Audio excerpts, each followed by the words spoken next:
بسم اللہ الرحمن الرحیم وذکر فإن الذکریٰ تنفع المؤمنین صدق اللہ علیہ العظیم۔ قابل احترام بزرگوں اور دوستو، اللہ نے ہم سب کی کامیابی اور قیامت تک آنے والے انسان کی کامیابی اپنے مبارک دین میں رکھی ہے۔ دین زندگی گزارنے کا وہ نورانی اور پاکیزہ طریقہ ہے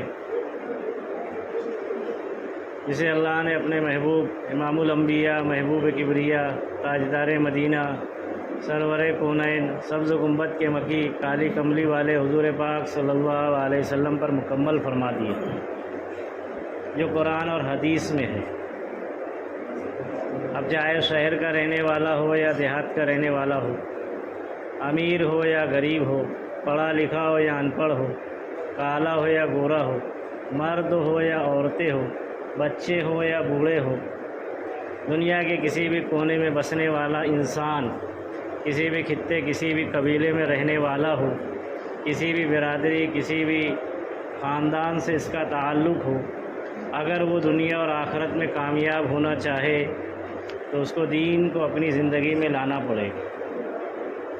کیا لانا پڑے گا زندگی میں؟ دین۔ اس لیے کہ اللہ نے ساری انسانیت کی کامیابی کا ضابطہ اور ضامن اپنے مبارک دین کو بنایا ہے۔ اب ہم لوگ جو دین سمجھتے ہیں وہ چند اعمال کو سمجھتے ہیں۔ جو نماز پڑھتے ہیں وہ سمجھتے ہیں کہ نماز دین ہے، اس کے آگے جو ذکر اور تلاوت کر لیتے ہیں وہ سمجھتے ہیں کہ بس اتنا ہی دین ہے۔ کچھ لوگ رمضان کا مہینے میں روزہ رکھ لیتے ہیں، وہ سمجھتے ہیں یہی دین ہے۔ اللہ نے جن کو مال دیا ہے وہ زکوٰۃ نکال دیتے ہیں، وہ سمجھتے ہیں یہی دین ہے۔ اس سے زیادہ مال ہے تو حج اور عمرہ کر لیتے ہیں اور سمجھتے ہیں کہ بس یہی دین ہے۔ حالانکہ دین بڑی چیز کا نام ہے۔ دین پوری زندگی گزارنے کا ضابطۂ حیات ہے، طریقہ کار ہے۔ اس لیے اللہ نے ایمان والوں سے مطالبہ کیا ہے، یا ایھا الذین آمنوا ادخلوا فی السلم کافہ، اے ایمان والو پورے دین میں داخل ہو جاؤ۔ یہ نہیں فرمایا کہ تم نماز پڑھ لو گے تو دیندار ہو جاؤ گے، ذکر کر لو گے صرف تو دیندار ہو جاؤ گے، صرف تلاوت کر لو گے تو دیندار ہو جاؤ گے، صرف روزہ اور حج اور زکوٰۃ ادا کر لو گے تو دیندار ہو جاؤ گے، بلکہ اللہ کا مطالبہ ہے کہ تم پورے دین میں داخل ہو جاؤ۔ اب پورا دین کیا ہے؟ بہت بڑے اللہ والے ہیں امام غزالی رحمۃ اللہ علیہ، انہوں نے اپنی کتاب میں لکھا ہے کہ 10 چیزوں کا نام دین ہے۔ کتنی چیزوں کا نام؟ 10 چیزوں کا نام دین ہے۔ سب سے پہلے تو انہوں نے ارکان اسلام گنائے کہ سب سے پہلی چیز جو دین میں ہے وہ ایمان ہے۔ کیا ہے؟ کلمہ لا الہ الا اللہ محمد الرسول اللہ کا اقرار ہے۔ اور یہ اقرار کیسا ہے؟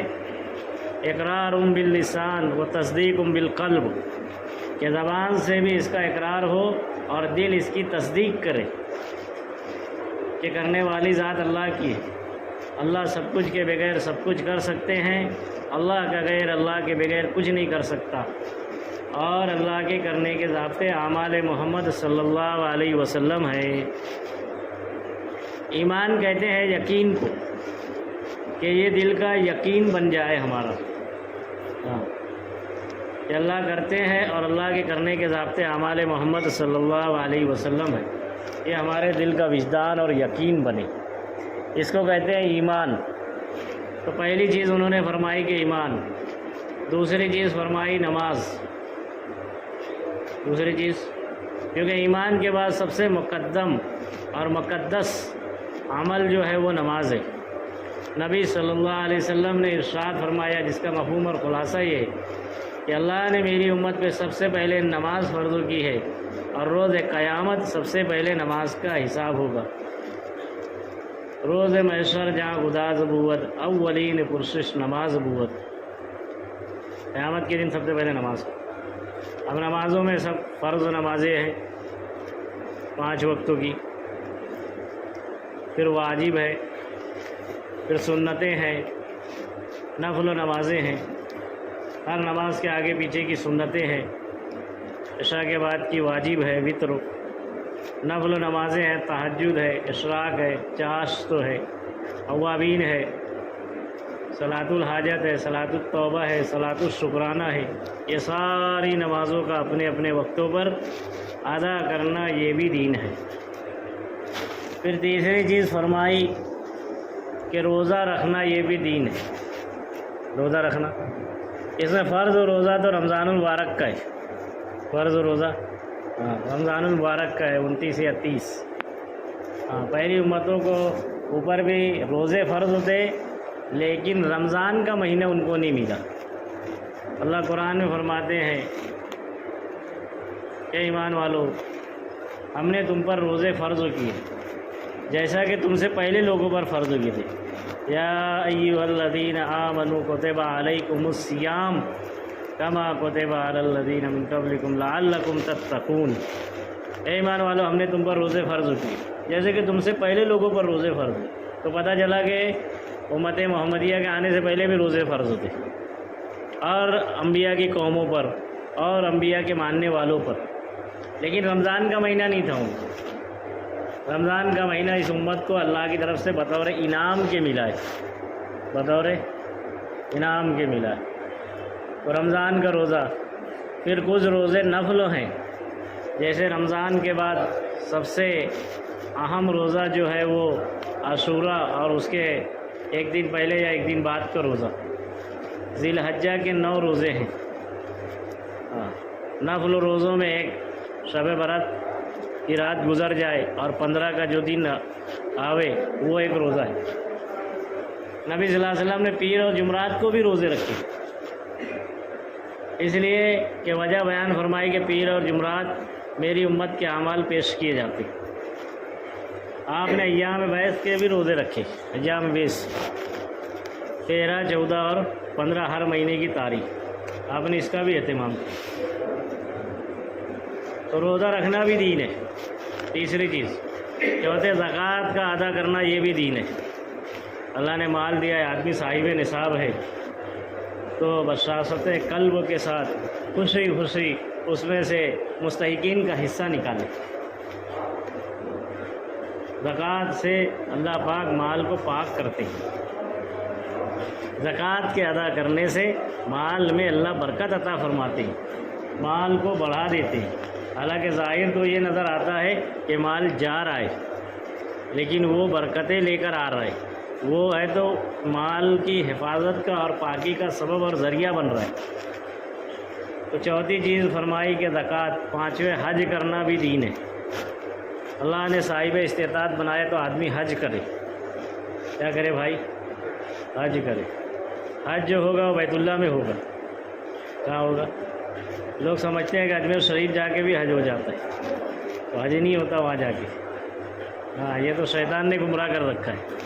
حج تو وہیں ہوگا، نماز تو آدمی کہیں بھی پڑھ لے ہو جائے گی، روزہ تو پیٹ میں رکھے گا، زکوٰۃ تو مسلم معاشرے میں دے گا، لیکن حج کہاں ہوگا؟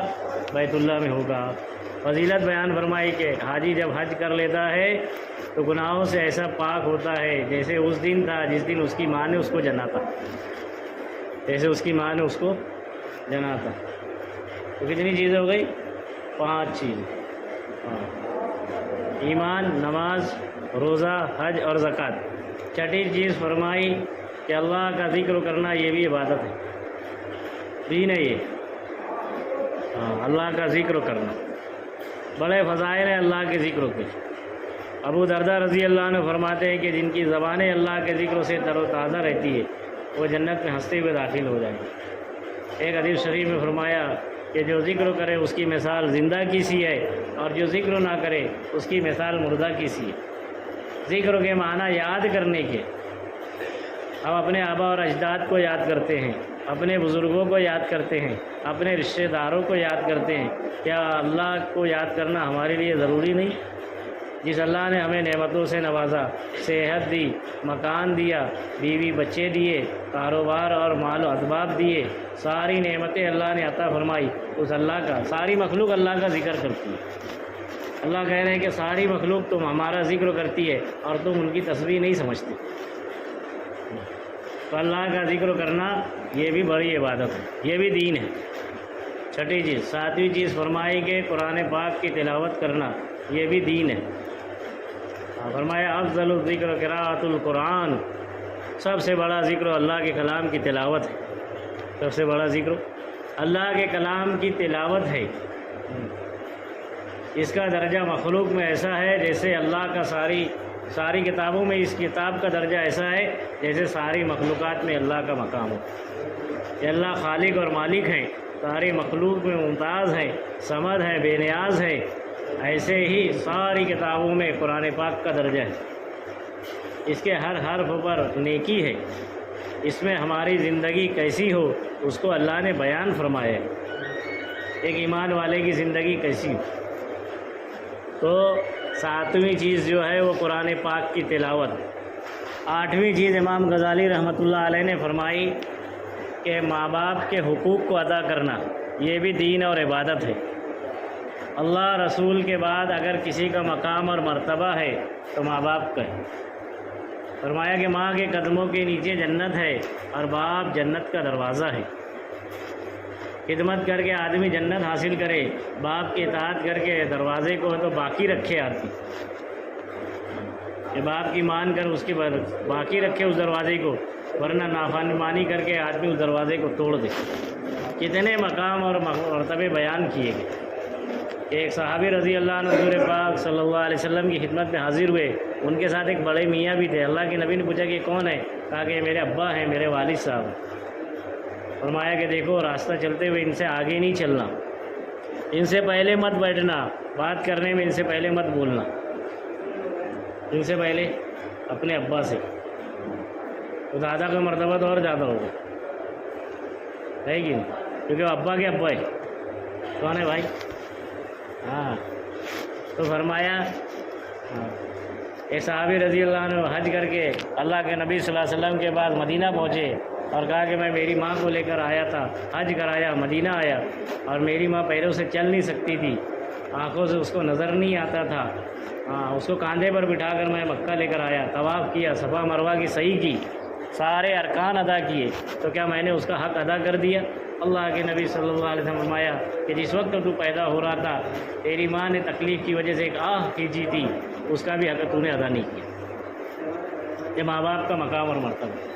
تو فرمایا کہ ماں باپ کے حقوق کو ادا کرنا یہ بھی عبادت اور دین ہے۔ نویں چیز فرمایا کہ پڑوسیوں کے حقوق ادا کرنا۔ کیا فرمایا؟ اللہ کے نبی صلی اللہ علیہ وسلم ارشاد فرماتے ہیں، جس کا مفہوم یہ ہے کہ جبرائیل علیہ السلام مجھے پڑوسی کے حقوق کی اتنی تاکید کرتے رہے کہ مجھے لگا کہ یہ جائیداد میں اور وراثت میں ان کو حصے دار نہ بنا دے۔ فرمایا کہ اپنی دیوار کو اس کے بغیر اجازت اونچی نہ کر کہ اس کی ہوا رک جائے۔ پڑوسیوں کے بڑے بڑے حقوق ہیں، پڑوسیوں کے بڑے مرتبے اور بیان کیے گئے، تو پڑوسیوں کے حقوق کو ادا کرنا یہ بھی دین ہے۔ تو یہ ہو گئی 9 چیزیں۔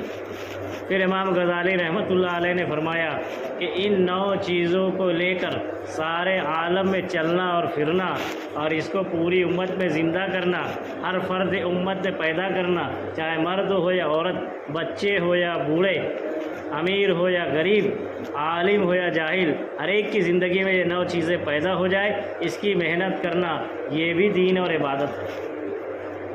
آج لوگ دین کی محنت کو دین اور عبادت نہیں سمجھتے، کوئی جماعت، کوئی فرقہ اور کوئی گروہ سمجھتے ہیں، حالانکہ یہ دین جو ایک وسیع چیز ہے، اس کو اپنی زندگی میں لانے کی محنت یہ دعوت و تبلیغ کی محنت ہے۔ کہاں کی محنت ہے بھائی؟ اس کے لیے اس زمانے میں اللہ نے ایک ترتیب جاری اور ساری فرمائی ہے کہ آدمی اپنی زندگی کے رخ کو صحیح کرنے کے لیے، اپنے اندر فکر آخرت پیدا کرنے کے لیے، اللہ کے دیے ہوئے جان مال کو صحیح جگہ پر لگانے کے لیے، جو اللہ نے جنت کے بدلے میں خرید لیا ہے اس کا استعمال صحیح کرنے کے لیے، تاکہ قیامت کے جوابات سے یہ آسانی سے پار ہو جائے، اس کے لیے بڑوں نے ایک ترتیب بتائی ہے کہ آدمی 4 مہینہ اللہ کے راستے میں نکلے، 3 مرتبہ 4 مہینہ لگ گیا ہے تو بیرون جماعت میں نکلے۔ کہاں نکلے بھائی؟ بیرون نکلے۔ سارے عالم میں چلنا پھرنا یہ ہم سب کی ذمہ داری ہے، اس لیے کہ ہم رحمت للعالمین کے امتی ہے۔ اللہ کے نبی صلی اللہ علیہ وسلم سارے عالم کے لیے رحمت بنا کر بھیجے گئے تھے۔ آپ کی فکر و کوشش اور جد و جہد تھی کہ میرا قیامت تک آنے والا، دنیا کے کسی بھی کونے میں بسنے والا ایک ایک امتی جہنم سے بچ کر جنت میں جانے والا بن جائے۔